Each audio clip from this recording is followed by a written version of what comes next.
Hello everyone. तो आज का जो हमारा सेशन है उसमें आज हम जो है आपको तीन और मॉडल पेपर क्लास 10th का जो है सॉल्व कराने वाले हैं। तीन और मॉडल पेपर आपको दिखाएंगे। तीनों मॉडल पेपर जो इससे पहले आपने 4 मॉडल पेपर देख लिए हैं, किस प्रकार से परीक्षा पैटर्न होगा, किस प्रकार से प्रश्न पत्र में क्वेश्चन आएगा। टोटल हम आपको जो है 3 इधर और 4 उधर 7 मॉडल पेपर दे चुके हैं और सातों में से आप यकीन नहीं मानेंगे 80+ नंबर तो इन्हीं मॉडल पेपर्स में से ही आपको जो है आ जाएगा परीक्षा में। यदि आपने अभी तक वो वीडियो नहीं देखी है हाई स्कूल का, जिसमें हमने जो है बताया है पेपर मॉडल कैसा आएगा, उसको देख लीजिए। और कल हमने जो है लगभग एक लॉन्ग वीडियो अपलोड की थी, नियरेस्ट 2 घंटे में पूरी की पूरी बुक, उसमें जो है पूरी सीरीज़ जो है ख़त्म हो गई है। बहुत ही महत्वपूर्ण वीडियो है, उसको आपने देख लिया तो बाहर से पढ़ने की कुछ ज़रूरत नहीं है, ठीक है। वो पूरा हल सहित जो है वीडियो 2 घंटे के सारे प्रश्न को उसमें क्या किया गया है, एक्सप्लेन किया गया है। फिर भी अगर कोई क्वेश्चन रह गया हो जो आपको नहीं आ रहा हो केमिस्ट्री और बायोलॉजी से स्पेशली, तो आप कमेंट बॉक्स में लिखकर भेज दीजिएगा, मैं उस पर उसका जो है रिप्लाई दे दूंगा या उस पर वीडियो बना दूंगा। आइए 3 मॉडल पेपर आपको और दिखाते हैं जो हाई स्कूल के पैटर्न पे बिल्कुल है।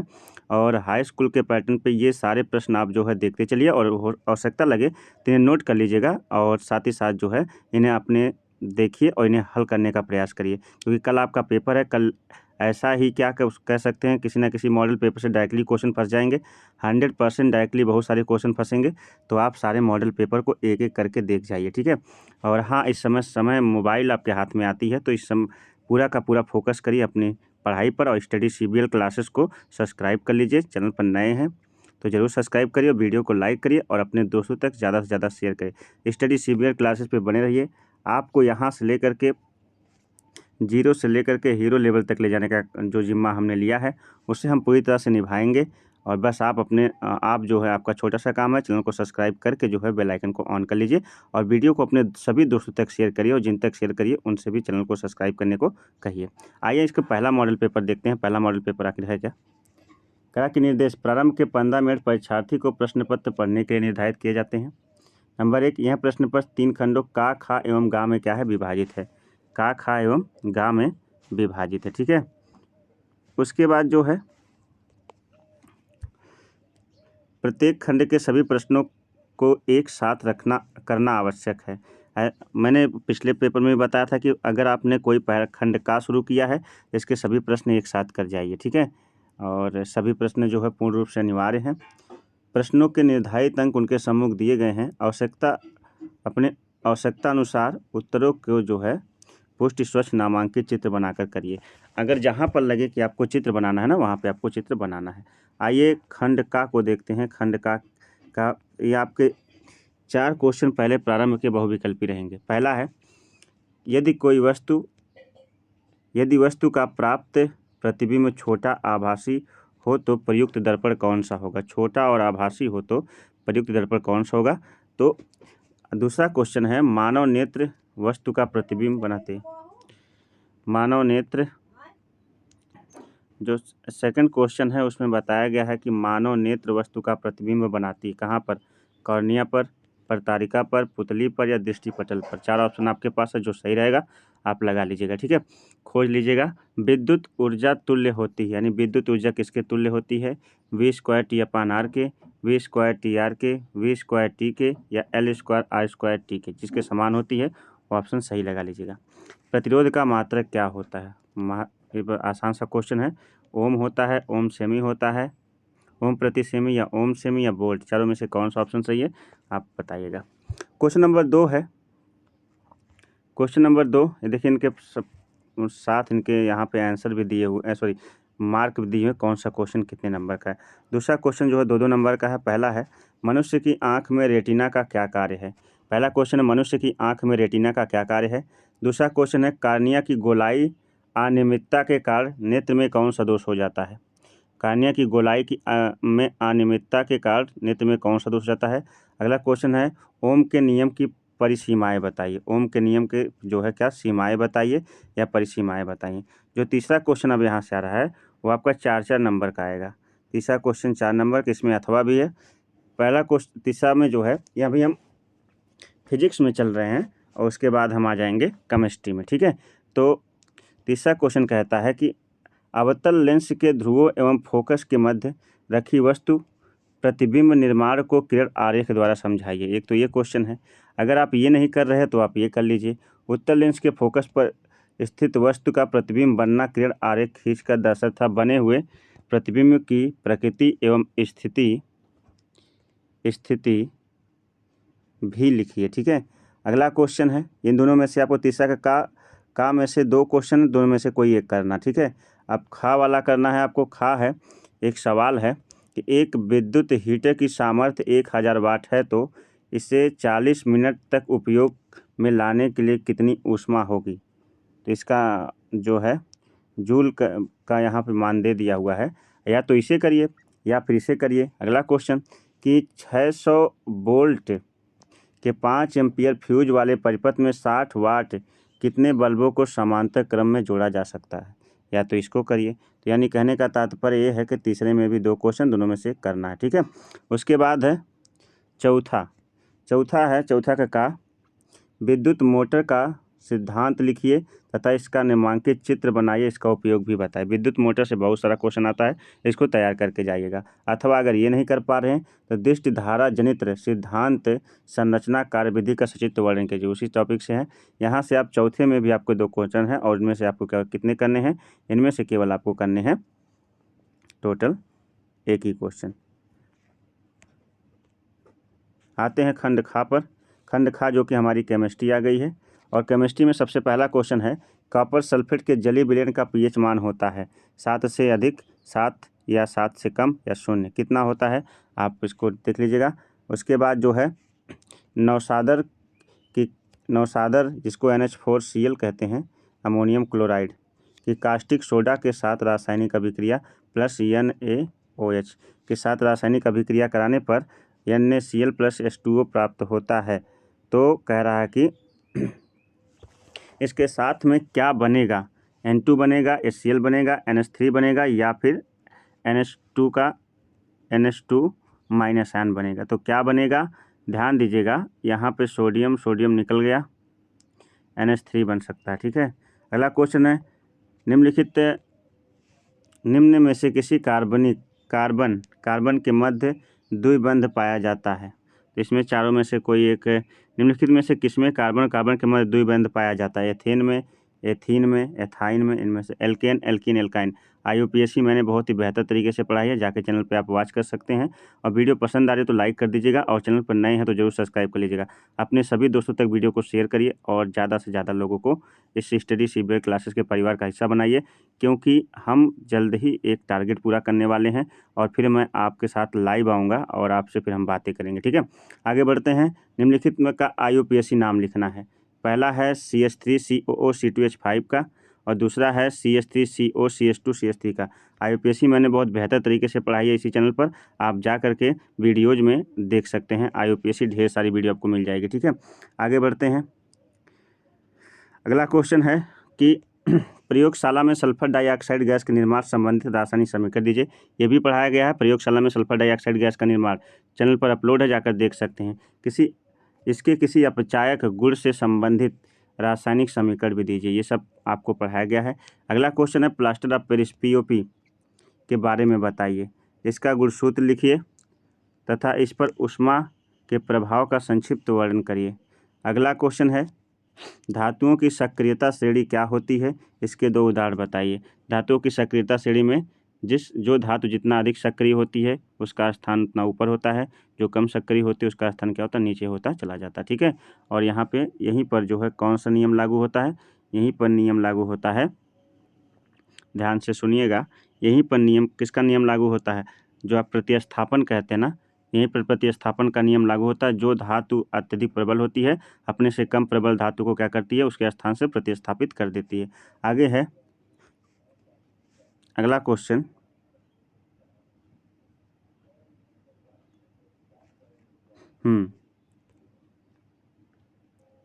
देखिएगा, एथिलीन बनाने की प्रयोगशाला विधि, एथिलीन है ये, लीन लिखा है।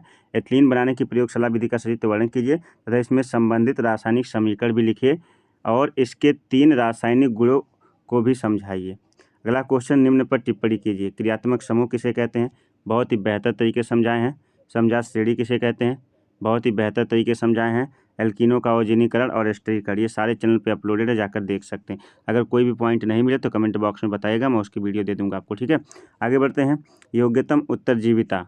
लेकिन उससे पहले, आगे बढ़ने से पहले आपसे एक रिक्वेस्ट है, एक हमारा दूसरा जो है यूट्यूब चैनल है जिसका नाम है लीगल 24 अड्डा, लीगल 24 अड्डा, इस चैनल को भी सब्सक्राइब कर लीजिए। यहाँ आपको कानून संबंधी जानकारियाँ मिलेंगी, जितने भी मतलब कानूनी संबंधी विवादों की जानकारियाँ आपसे मिलेंगी। अपने अपने गार्जियंस को बताइए इस चैनल के बारे में और इसको जो है सब्सक्राइब करिए। जल्द ही हम इस पर भी वीडियो लेकर आने वाले हैं। आइए हम बायोलॉजी का सेक्शन थोड़ा शुरू करते हैं, लेकिन पहले वीडियो को लाइक कर दीजिए और इस चैनल को सब्सक्राइब तो कर ही लीजिए।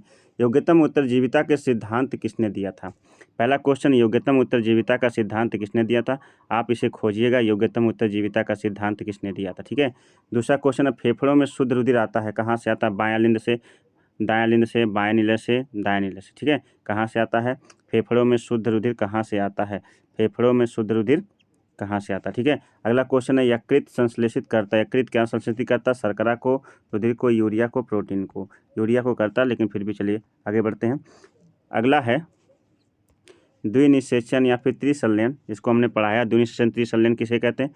पश्चात बनने वाले ऊतक का नाम क्या होता है? भ्रूणपोष होता है या फिर भ्रूण होता है या मूलांकुर होता है, इनमें से क्या होता है, ठीक है। अगला क्वेश्चन है, जल संग्रहण से आप क्या समझते हैं? जल के संग्रहण से आप क्या समझते हैं? जलों को रोकना, संग्रहित करना से आप क्या समझते हैं? अगला, अनुवांशिकता क्या है, इसके जनक कौन है?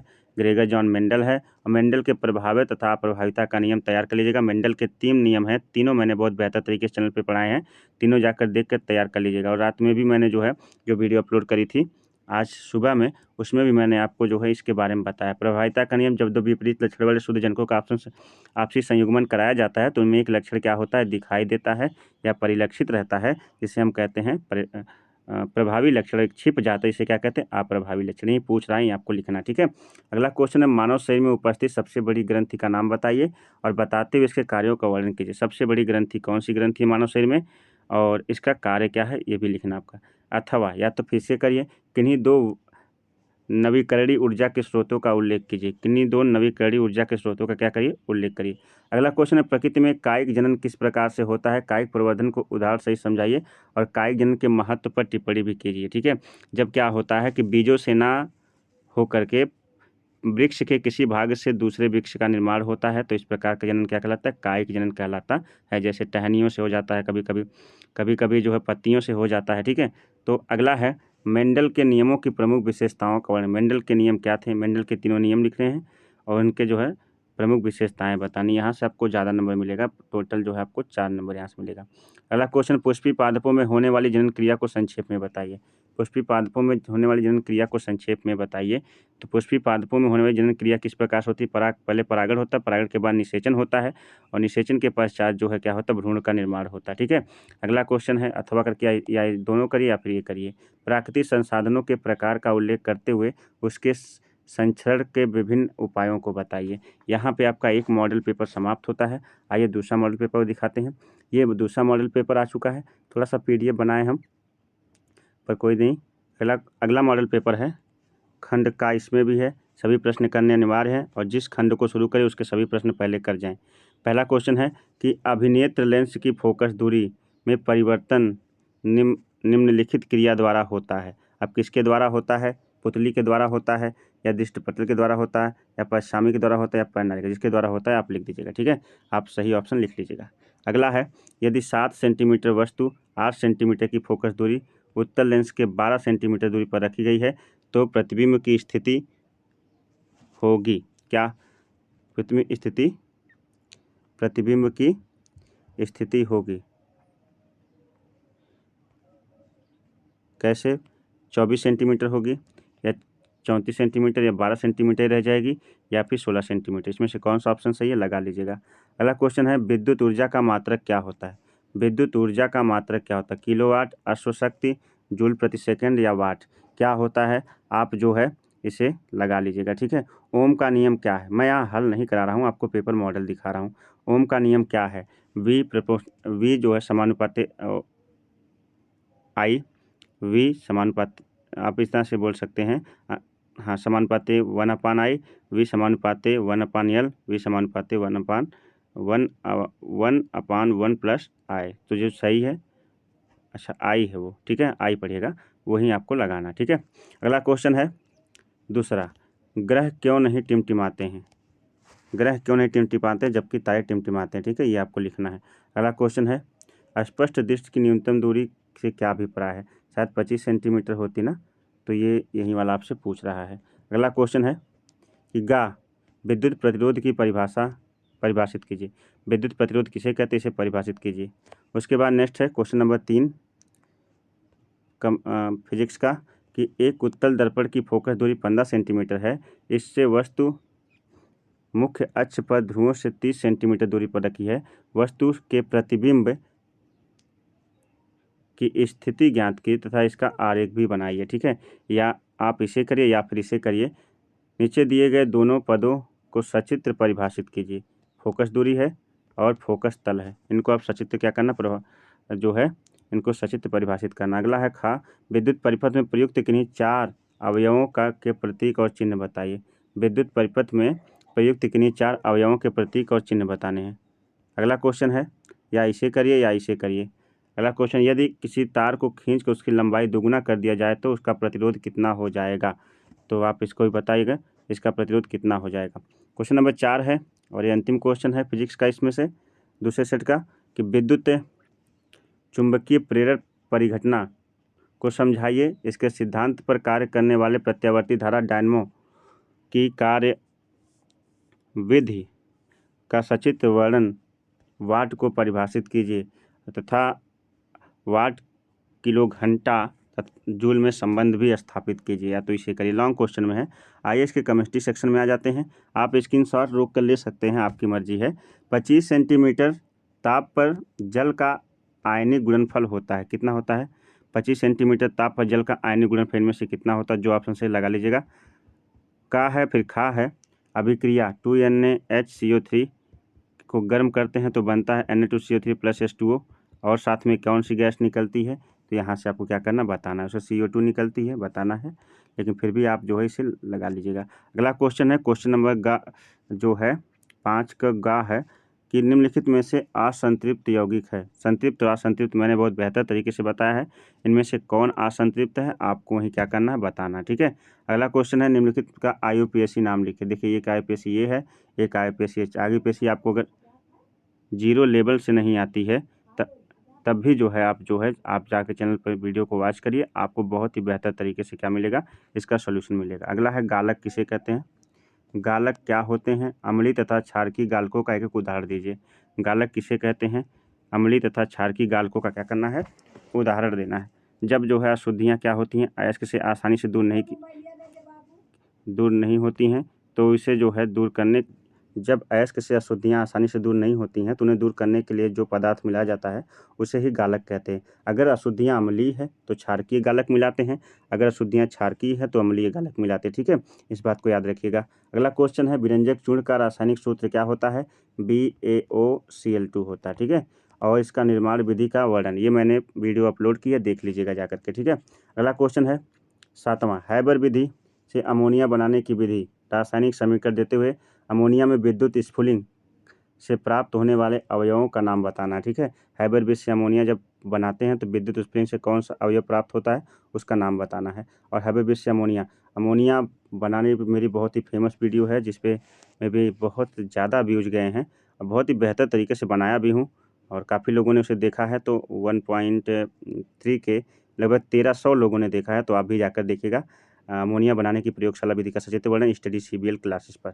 अगला है, मेंडलीव के आवर्त नियम क्या है? आधुनिक आवर्त नियम को परिभाषित कीजिए। मेंडलीव का आवर्त नियम यही है कि तत्वों के भौतिक तथा रासायनिक गुण के परमाणु भारों के आवर्ती फलन होते हैं, तथा आधुनिक आवर्त नियम है कि तत्वों के भौतिक तथा रासायनिक गुण के परमाणु क्रमांकों के क्या होते हैं, आवर्ती फलन होते हैं। क्वेश्चन नंबर 8 है कि एथिल अल्कोहल के निर्माण की किन्हीं 2 विधियों का वर्णन कीजिए, तो निम्न अभिक्रियाओं को रासायनिक समीकरण देकर लिखिए। एथिल अल्कोहल के निर्माण की किन्हीं 2 विधियों को बताना है, और करा कि इसकी निम्न रासायनिक अभिक्रियाएं, यानी जब एथिल अल्कोहल का ऑक्सीकरण किया जाता है तब क्या होता है, जब उसका निर्जलीकरण किया जाता है तब क्या होता है, जब उसका हाइड्रोजनीकरण किया जाता है तब क्या होता, ठीक है, ये आपको बताने हैं। अथवा ये नहीं कर सकते तो इसको करिए। निम्न पर टिप्पणी कर दीजिए। योगात्मक अभिक्रिया किसे कहते हैं, प्रतिस्थापन अभिक्रिया किसे कहते हैं, हैलो फार्म अभिक्रिया किसे कहते हैं और दहन अभिक्रिया किसे कहते हैं, ठीक है। यहाँ से आ जाता है खंड ग जो बायोलॉजी है। अगला पहला 9 का बायोलॉजी का पहला क्वेश्चन है, रेनिन का स्राव कहाँ से होता है, लाल ग्रंथियों से, अग्न्याशय से, जठर रस से, इनमें से इन सभी से। तो ये कोई सही है। रेनिन का स्राव कहाँ से होता है। अगला क्वेश्चन है, निम्न से क्रेब्स चक्र की क्रिया स्थल है, गाल्जी काय, कोशिका द्रव्य, माइटोकांड्रिया, अंतर्द्रव्य जालिका। तो माइटोकांड्रिया क्रेब्स चक्र का स्थल है। लैमार्कवाद का आधार है, लैमार्कवाद का आधार है जीवन संघर्ष है, प्राकृतिक वर्ण है, उपार्जित लक्षणों की वंशागति है, योग्यतम उत्तरजीविता है। आप छांट लीजिएगा, लैमार्कवाद खोल लीजिएगा, वहाँ पे आपको मिल जाएगा लैमार्कवाद का सिद्धांत क्या है, ठीक है। और उसके बाद विभिन्नताओं को परिभाषित कीजिए, यानी विभिन्नताएं किसे कहते हैं, इसको परिभाषित करना है। आपको बता देता हूँ, उत्परिवर्तनवाद जब आप खोलेंगे, यानी ह्यूगो डिब्रीज का उत्परिवर्तनवाद, जिसको मैंने बहुत डिटेल में पढ़ा है, उस वीडियो को जाकर देखिएगा, वहाँ पे आपको विभिन्नताएं भी मिल जाएंगी, ठीक है। एक संकर संकर तथा द्वि संकर संकर किसे कहते हैं, जब एक लक्षण को आधार मान के संकर कराया जाता है उसे एक संकर संकर कहते हैं। जैसे मेंडल ने जैसे मान लीजिए मटर के तने की लंबाई को ही केवल आधार माना है, तो क्या हो गया, ये एक संकर संकर। जब दो गुणों को आधार मान के जो है संकर कराया जाता है, जैसे मान लीजिए मटर के पौधे की लंबाई और बीजों का आकार या फूलों का रंग, किन्हीं दो लक्षणों को जब जो है क्या किया जाता है, आधार मानकर जो है संकर कराया जाता है, तो उसे क्या कहते हैं, द्विसंकर संकर कहते हैं। हृदयावरणी तरल कहाँ पाया जाता है, इसका महत्व क्या है। हृदय के चारों ओर पाया जाने वाला जो अध्यावरणी तरल होता है उसे हृदयावरणी तरल कहते हैं। ये पेरिकार्डियल झिल्ली में क्या होता है, बंद रहता है, ठीक है। अगला क्वेश्चन है, मानव के नर जनन तंत्र का स्वच्छ और नामांकित चित्र बनाना। नर जनन तंत्र का स्वच्छ और नामांकित चित्र बनाना, मात्र चित्र बनाने से 4 नंबर आपको मिल जाएगा। या फिर द्विपरिसंचरण या दोहरा रुधिर परिसंचरण किसे कहते हैं, इसका मानव में महत्व उल्लेख बताइए। दोहरा रुधिर परिसंचरण की वीडियो मैं जस्ट ही आपको दे दूंगा, मैंने अपलोड भी किया होगा मगर मैं भूल चुका हूँ, लेकिन अभी मैं कुछ देर बाद दोहरा रुधिर परिसंचरण की वीडियो अपलोड कर दूंगा, आप जाके देख लीजिएगा।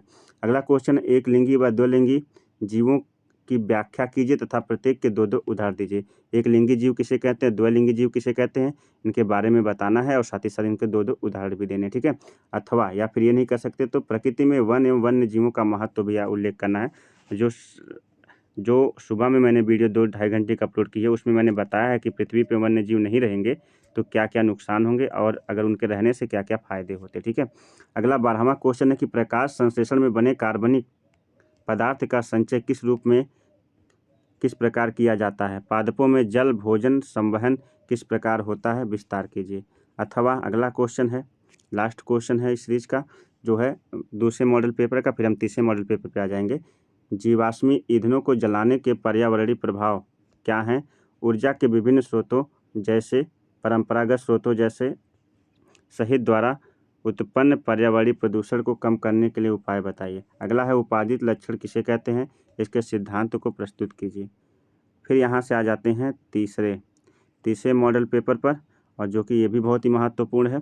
तीसरा मॉडल पेपर का पहला जो खंड है, यहाँ भी सारे निर्देश आप बहुत ध्यान से पढ़ेंगे क्योंकि निर्देश बार बार बदलते रहते हैं। लेकिन हाँ, जो खंड उठाएंगे उसके क्वेश्चन सबसे पहले कर जाएंगे, तब जाके अगले खंड पर हाथ लगाएंगे, ठीक है। खंड का है इसका, और फिजिक्स आ गया है मॉडल पेपर नंबर 3 का। खंड का है कि 20 सेंटीमीटर फोकस दूरी अवतल लेंस से 50 सेंटीमीटर दूरी पर वस्तु रखी है, इसकी प्रतिबिंब की स्थिति क्या होगी, आपको बताना है। आप इसको सॉल्व करके बताइएगा, ठीक है। अगला क्वेश्चन है, स्वस्थ मनुष्य के नेत्र का दूरबिंदु कितना होता है। वैसे तो दूरबिंदु पूछ रहा है तो दूरबिंदु जो है अनंत होता है, अगर पास पूछता है तो 25 सेंटीमीटर, ठीक है। अगला है गा वाला, दो तारों की त्रिज्याओं का अनुपात 2:3 है जो कि समान पदार्थों द्वारा निर्मित है। यदि प्रथम तार का प्रतिरोध 4.5 ओम है तो द्वितीय तार का प्रतिरोध क्या होगा। तो यहाँ पे आपको सवाल लगाना है और क्या करना, छांट, ठीक है। अगला है क्वेश्चन, यदि एक केमिस्ट्री और बायोलॉजी में किसी को भी कोई भी प्रश्न में दिक्कत हो तो आप कमेंट बॉक्स में लिख दीजिएगा, मैं उसका जवाब दे दूंगा। अगर जवाब नहीं तो उसके ऊपर एक विस्तृत वीडियो बना दूंगा, आप उसको देख लीजिएगा, वो टॉपिक आपका जीवन भर नहीं भूलेगा, ठीक है।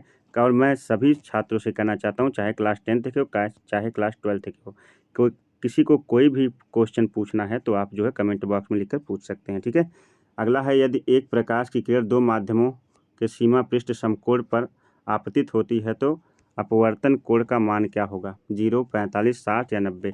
और दूसरी चीज़ है, अगर इंटरमीडिएट के विद्यार्थी या किसी अन्य क्लास के विद्यार्थी या फिर कोई इस वीडियो को देख रहे हो तो इसे फटाफट हाई स्कूल के विद्यार्थियों तक जरूर शेयर कर दीजिएगा, ठीक है। क्योंकि वो उनके काम की, आपके काम की नहीं लेकिन किसी के काम की वीडियो है, तो आप वीडियो को ज़्यादा से ज़्यादा शेयर करिए। और आप भी चैनल को सब्सक्राइब कर लीजिए, चाहे आप किसी भी क्लास में पढ़ते हो, क्योंकि इसके बाद कम्पिटिटिव एग्जाम की क्लासेस शुरू होने वाली हैं। दूसरा का है नेत्र की समंजन क्षमता क्या है, नेत्र की समंजन क्षमता से क्या तात्पर्य है, समझाइए।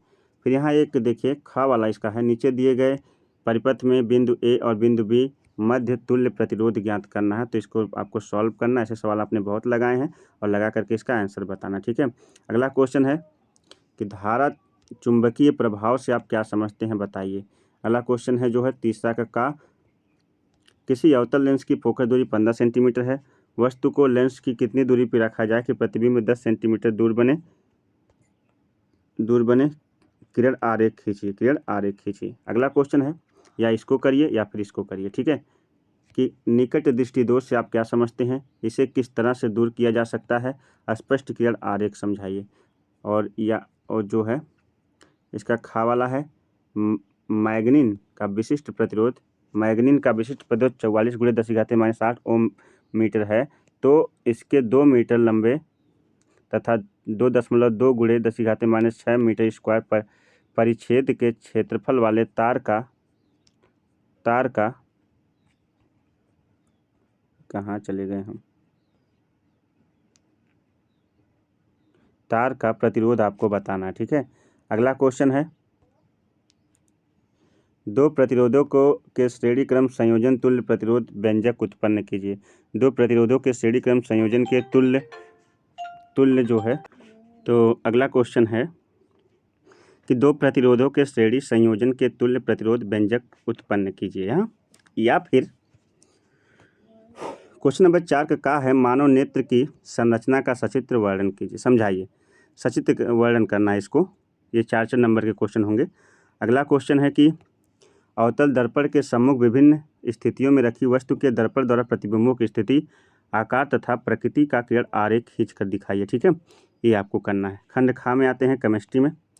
केमिस्ट्री और बायोलॉजी से कोई भी क्वेश्चन फंस रहा हो तो कमेंट बॉक्स में लिख कर पूछ सकते हैं, या उसके अगर आपको उसका विस्तार चाहिए तो मैं उस पर वीडियो अपलोड कर दूंगा, तुरंत अपलोड करूंगा। ये समझ जाइए कि आपके साथ मैं भी लगा हुआ हूँ और ये आपकी परीक्षा नहीं है, मेरी परीक्षा है।